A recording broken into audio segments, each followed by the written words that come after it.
finally, it's happened. City Skylines 2 has a DLC, an actual DLC.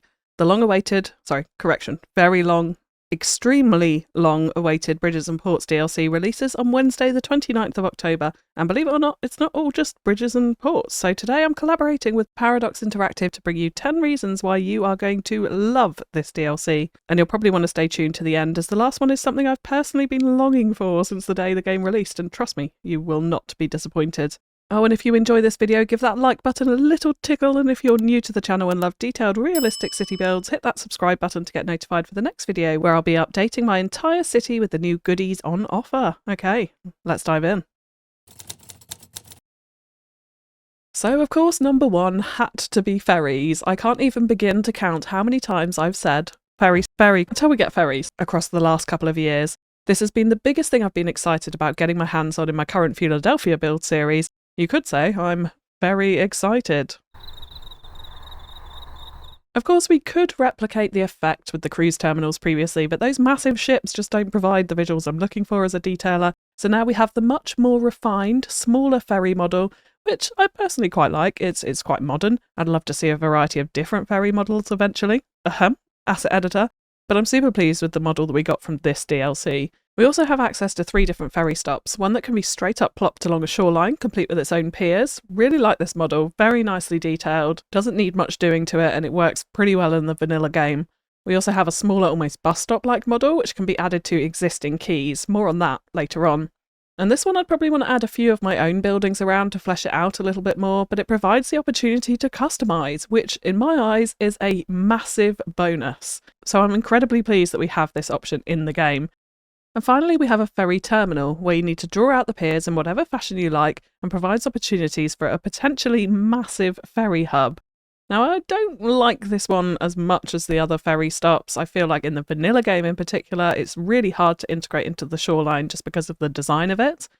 And the piers can be mighty janky still in vanilla, but with a bit of patience or a few mods, this has the potential to look pretty cool. And again, the customization element to it I think is a big bonus. I also love that ferries come with their own smaller seaways, so you can have them running up a much narrower river, as I've done here in Few Orleans, than we ever could previously, and the clearance is much more manageable than the larger seaways, of course, too. Which leads me on nicely to point number 2. So yes, this one is obvious, being the namesake of the DLC, but my oh my, we got some goodies here. In total, there is no fewer than 20 new bridges with the pack, 10 which are movable and 10 which are static. Let's touch on the static bridges first, and there's not a single one of these which I can fault. The craftsmanship that has gone into all of these is beautiful. Just take a look at this 2-way suspension bridge with its bronze-like fittings and incredible stonework details. Or the 4-lane truss arch bridge with stunning levels of detail in the supports and the underside, as well as these little things, which I can only assume is to stop those pesky bikers from riding up the arches. Oh wait, that's for another time. This 4-lane extra-dosed bridge even has the fixings drawn in. They are just honestly incredible. There's also some stacked options, and I think one of the greatest things, in my opinion, is that they are all unique from one another, with the exception of a couple which have 1-way and 2-way options.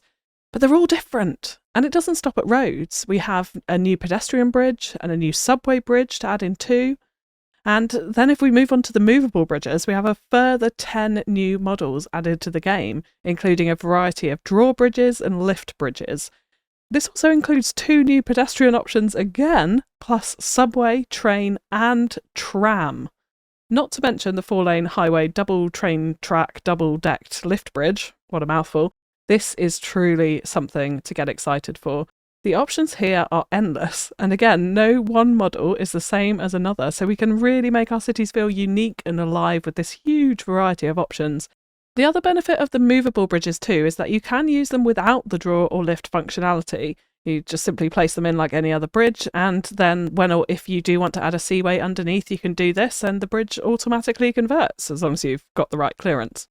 One downside is that we can't currently upgrade them to include bus lanes or tram lanes, however, but with the dedicated tram lift bridge, we do have workarounds. Movable bridges, and frankly this range of different styles of bridge full stop, is something we never had in unmodded Cities 1. and I would challenge anyone to say that they don't appreciate the beauty and the range that we now have on offer as one part of this DLC. We're only on point 2. And whilst we're on the subject of network improvements, let's talk about number 3. So this is vanilla. No visual mods, no roadwear adjuster, or anything of the sort. Notice anything different? Yeah? Roads don't look anywhere near cartoonish as they did previously, as Colossal Order has reversed the wear lines, so they now appear dark.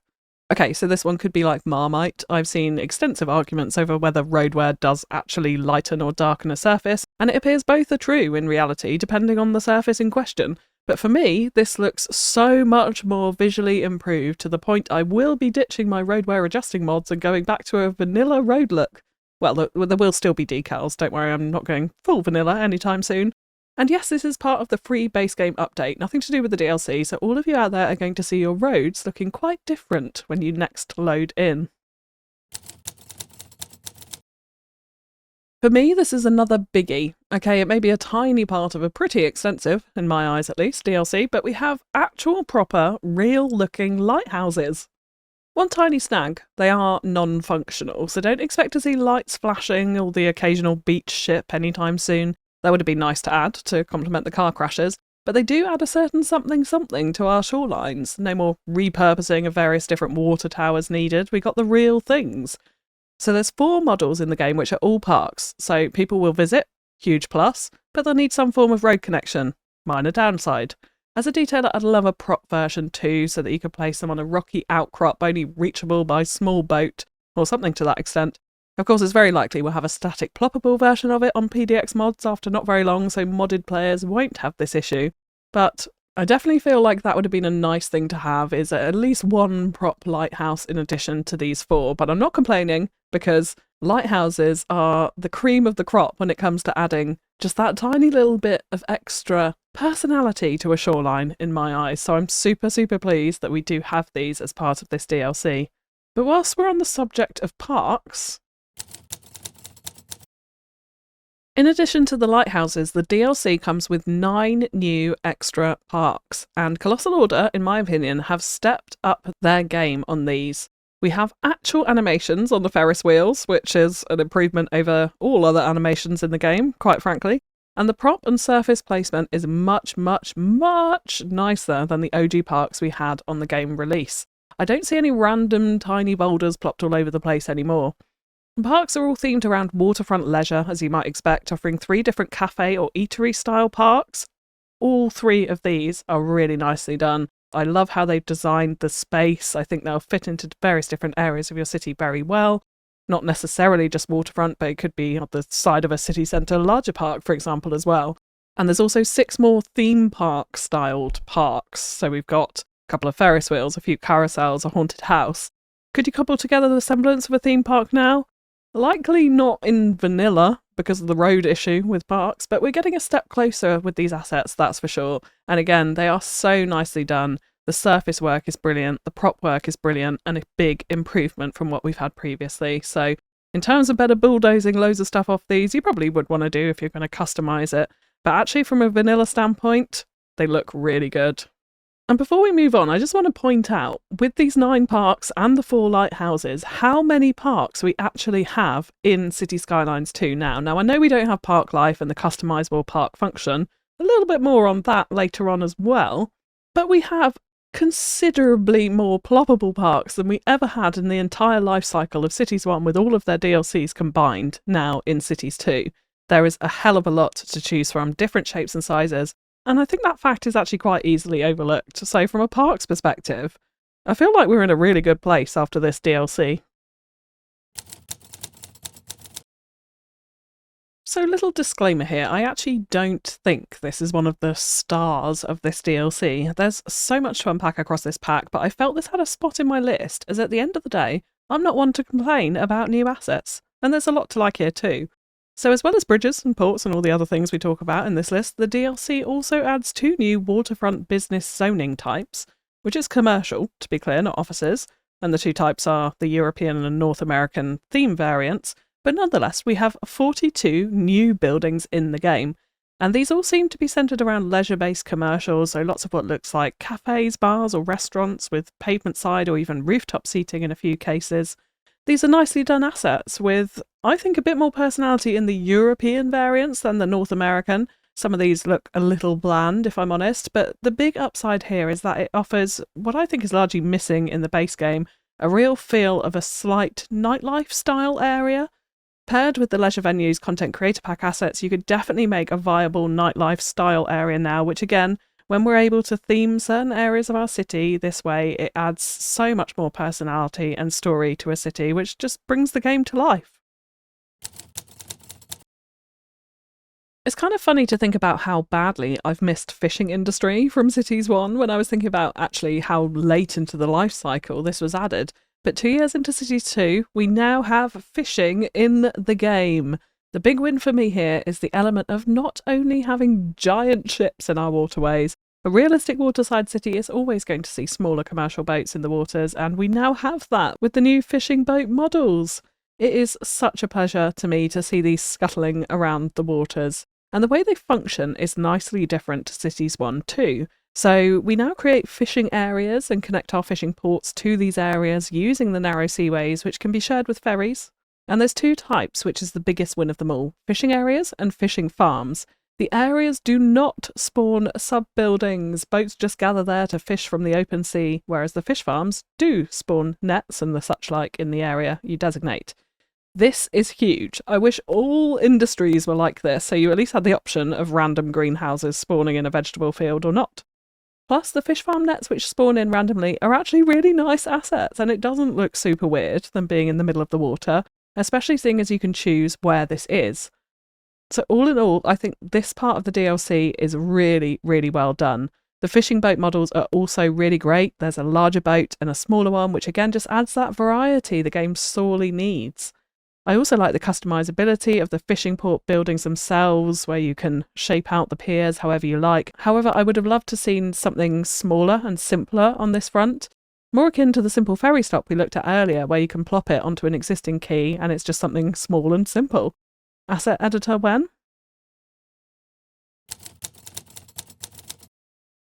It would be remiss of me not to mention the new ports somewhere in this list, and from a detailer's perspective, this DLC does not disappoint.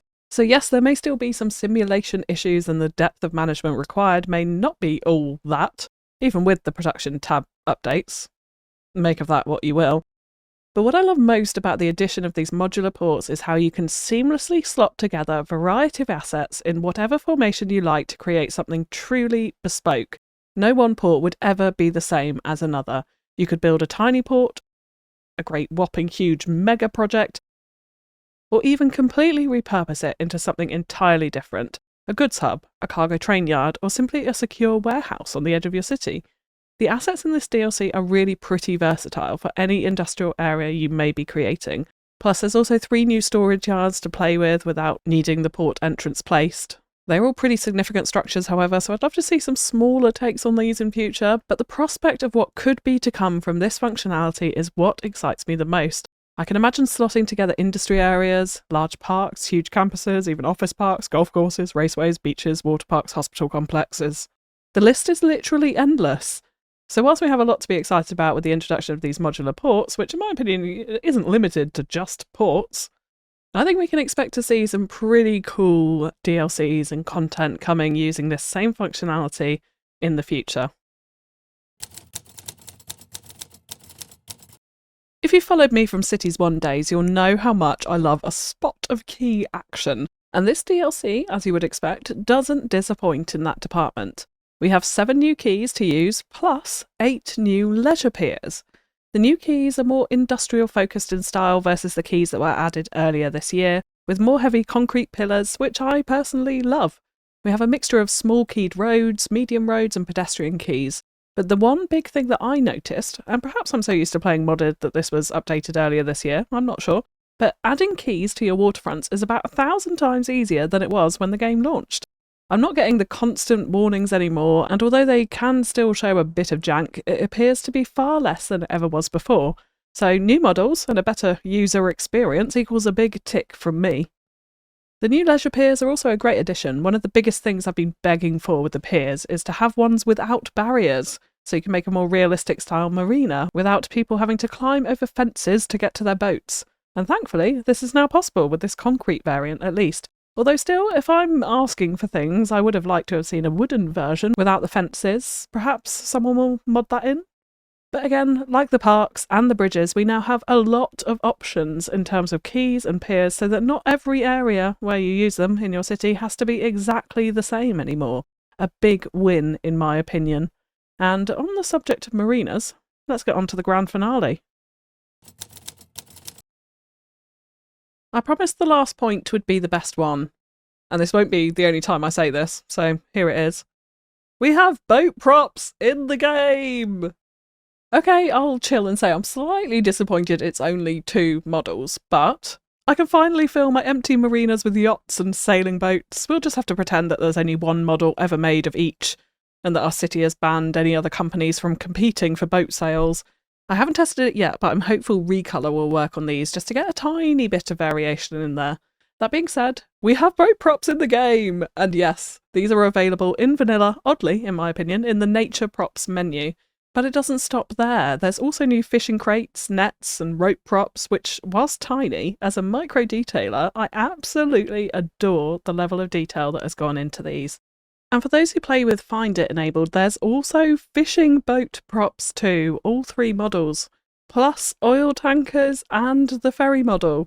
You're also able to access various fishing crane props, some lovely new shed prop buildings, as well as some new industrial decoration buildings, which I think are super versatile. And I'll definitely be spamming quite a few of these in those little in-between areas to bring an industrial area to life. All in all, Cities 2 prop game with Find It enabled is really ramping up pretty nicely with this DLC. So that brings me to the end of my list, and there is a lot that I haven't covered in this, including 5 new maps, new signature buildings, offshore oil production. There's also further updates to the base game, including the office workers fix, a huge water physics update, and more noise pollution. Reverse that one, please.